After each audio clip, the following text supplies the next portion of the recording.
Pascal está sendo alvo de uma campanha de difamação no Twitter ou será que ele realmente está passando do ponto? Será que depois de acusações sérias nas redes sociais, a queda desse astro está mesmo chegando? Oi, eu sou a Bruna, sejam bem-vindos ao canal e se você usa o Twitter, com certeza viu a última polêmica envolvendo Pedro Pascal e as atrizes com quem ele trabalha. E se você quer entender tudo isso, se essas acusações realmente fazem sentido ou não, venha comigo, mas antes, não esquece de deixar um like se você curte esse tipo de conteúdo, se inscreve no canal e comenta depois sua opinião, porque é um caso bem polêmico. Eu sei que muita gente já conhece o Pedro, é super fã, mas para apresentar rapidinho aqui para quem ainda não o conhece, o Pedro nasceu no Chile, mas se mudou ainda bebê para os Estados Unidos com a família e hoje, aos 50 anos, ele é um exemplo de alguém que alcançou o sucesso internacional de forma sólida após os 40 anos. Só que isso não significa que ele entrou nesse ramo mais tarde, mais velho. Ele vem tentando, na verdade, há muitos e muitos anos, desde os anos 90,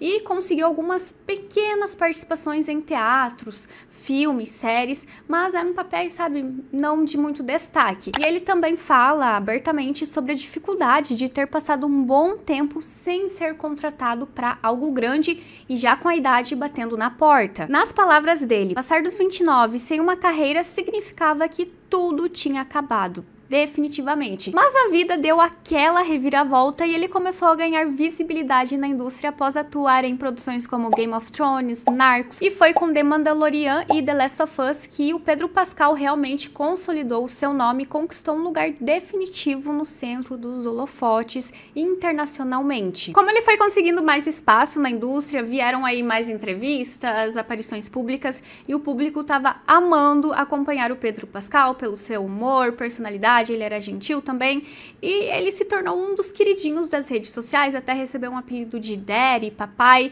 só que isso gradualmente foi mudando e a gente precisa entender o contexto de tudo isso para chegar agora em 2025 e entender por que ele está sendo tão criticado por um lado do Twitter. O Pedro Pascal é visto como uma figura progressista, então, por exemplo, ele já assinou uma carta condenando o silêncio de Hollywood sobre o que está acontecendo em Gaza, já falou sobre a masculinidade tóxica, a necessidade de Hollywood contratar atores mais diversos, ter um elenco mais diversificado nas produções e também é super defensor da causa LGBTQIAP+, especialmente das pessoas trans, inclusive a sua irmã Lux Pascal é uma mulher trans. E o ator já apareceu em uma estreia da Marvel usando uma camiseta com os dizeres Protect the Dolls, que significa proteja as bonecas, e essa frase faz parte de uma campanha que reverte parte dos lucros para instituições que apoiam pessoas trans. Ele também já teve desentendimentos públicos com a J.K. Rowling, que é a criadora do Harry Potter,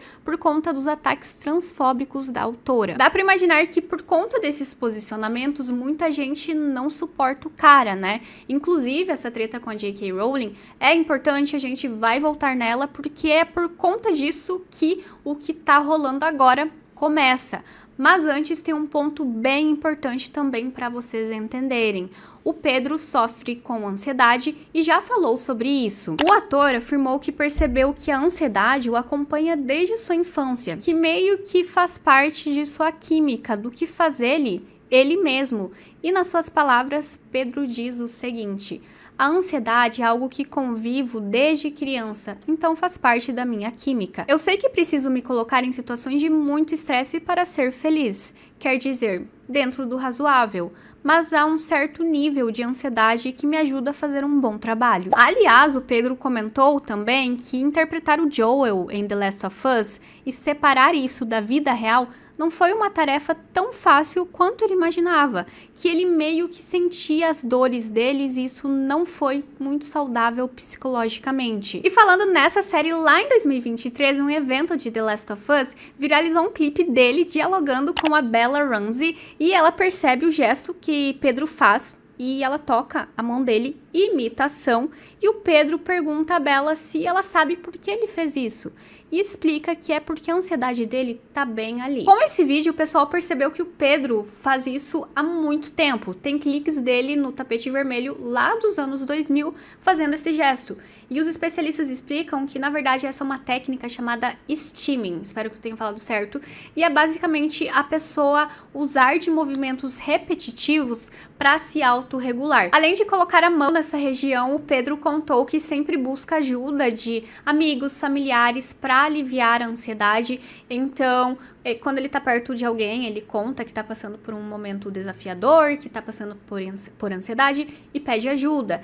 E parece que foi isso que causou uma certa confusão ainda lá em 2024. Viralizou um clipe de Pedro segurando as mãos da atriz Vanessa Kirby na Comic Con. E foi aí que muitas pessoas começaram a especular, interpretar que o gesto aconteceu no momento em que a ansiedade dele começou a afetá-lo no palco. Então, ele teria buscado um apoio na colega de elenco do Quarteto Fantástico, que estava próxima, e sem hesitar, ela segurou a sua mão durante a entrevista. É claro que teve gente que também especulou se existia um romance entre os dois, só que o que deixa essa possibilidade polêmica é que a Vanessa tem namorado. Mas isso ficou meio que em segundo plano, porque veio a treta do Pedro com a J.K. Rowling. Tudo começa quando, em abril de 2025, a Suprema Corte do Reino Unido decide que, para uma pessoa ser considerada homem ou mulher, deve ser baseado apenas no sexo biológico. Isso acaba excluindo pessoas trans. Então, por exemplo, uma mulher trans legalmente não pode mais ser considerada uma mulher. E a J.K. Rowling comemorou bastante isso e postou no Twitter: "Adoro quando um plano dá certo. Hashtag Suprema Corte, hashtag Direito das Mulheres." Não é a primeira vez que a J.K. Rowling se manifesta contra o direito de pessoas trans, mas mesmo assim muitas pessoas ficaram bem chateadas e revoltadas com essa comemoração dela e essas falas. Então, como protesto, muitas pessoas cogitaram a ideia de queimar os livros da autora, e ela respondeu sobre isso de forma bem debochada, falando que se eles queimarem ou lerem o livro, tanto faz, porque ela já recebeu os royalties. E foi nesse contexto que o Pedro Pascal resolveu se manifestar sobre a autora, e ele curtiu o vídeo de um ativista que comentava sobre tudo o que estava acontecendo, sobre a J.K. Rowling, transfobia, e instigava o pessoal a boicotar tudo relacionado ao Harry Potter. O Pedro Pascal comentou isso aqui na postagem: "Merda horrível e nojenta." É exatamente isso. Comportamento de perdedora hedionda. Esse comentário irritou bastante os defensores da J.K. Rowling, e eles começaram a compartilhar aquele vídeo anterior que eu mostrei pra vocês, da Vanessa e do Pedro, e passaram a acusar o ator de ser um homem presunçoso, alguém que usa da ansiedade como desculpa para invadir o espaço das suas colegas. Muitos chegaram a chamá-lo de assediador nas redes, alegando que os seus gestos eram inapropriados e forçados. Poucos meses depois, o Pedro foi capa da Vanity Fair e falou sobre a treta com a J.K. Rowling, e a Vanessa também falou sobre esse vídeo tão polêmico que gerou tantos debates nas redes sociais. Na entrevista, ele contou que a repercussão das críticas a J.K. Rowling fez com que ele se sentisse como na época da escola, quando era mandado várias vezes para a sala do diretor nas escolas públicas do Texas, com uma sensação de medo e sempre se questionando o que foi que tinha feito. O ator também fala que odeia valentões. "Escute, eu quero proteger as pessoas que amo, mas vai além disso. Valentões me dão nojo pra caralho. A única coisa que me deixou um pouco angustiado foi: será que estou ajudando? Será que estou ajudando, pô?"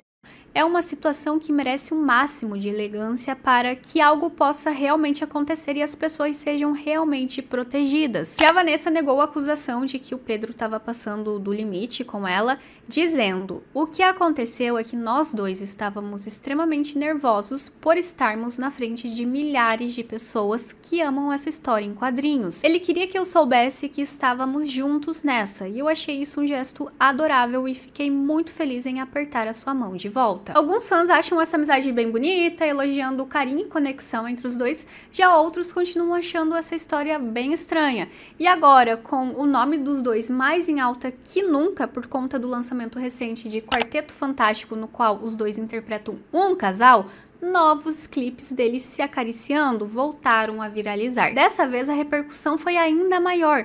A situação tomou proporções enormes nas redes sociais, dividiu opiniões e reacendeu críticas. O negócio foi tão longe que começaram a editar esses clipes com inteligência artificial para fingir que ele estava beijando mesmo as mulheres. O Pedro também explicou sobre toda essa situação em uma entrevista e justificou que o elenco criou uma proximidade bem bacana durante as filmagens, que eles se veem um no outro, são carinhosos, e foi questionado sobre, tanto toque físico e tal, e ele justificou: estamos sempre pegando um no outro para nos lembrarmos de que não estamos sozinhos nessa. Como eu falei, a discussão tá super dividida e os pontos são ainda praticamente os mesmos. Alguns dizem que o Pedro Pascal, por ser um homem claramente progressista, está se aproveitando da sua ansiedade para passar a mão nas mulheres, para se aproveitar de mulheres. Isso torna ele um grande hipócrita. Por isso surgiram tweets que se tornaram virais rapidamente nas redes sociais. Eu vou ler aqui alguns deles. Eu me perguntando por que o Pedro Pascal nunca sente ansiedade perto dos colegas homens dele. Vou ser franco e dizer, se Pedro Pascal fosse gordo e velho, vocês ficariam indignados. E não foi parando por aí não, a ativista anti a comunidade trans, Posie Parker, também postou um tweet viral, que tem mais de 300 mil likes no momento, e comentou: ele nunca fica ansioso e apalpa perto de homens, né? Já o outro lado, que defende o ator, acredita que isso não passa de uma campanha difamatória para acabar mesmo de vez com a imagem do Pedro Pascal, e que isso teria iniciado devido às pautas e causas que o ator defende publicamente e ativamente. Também argumentam que nenhuma mulher que foi supostamente invadida pelo Pedro veio a público e relatou se sentir incomodada com as atitudes do ator, e eles também trazem o exemplo da própria Vanessa, que falou que a interação deles foi natural porque ambos estavam muito nervosos. Vários tweets de apoio surgiram e as fãs mostram imagens dele com outras mulheres, onde todas aparentam estar confortáveis,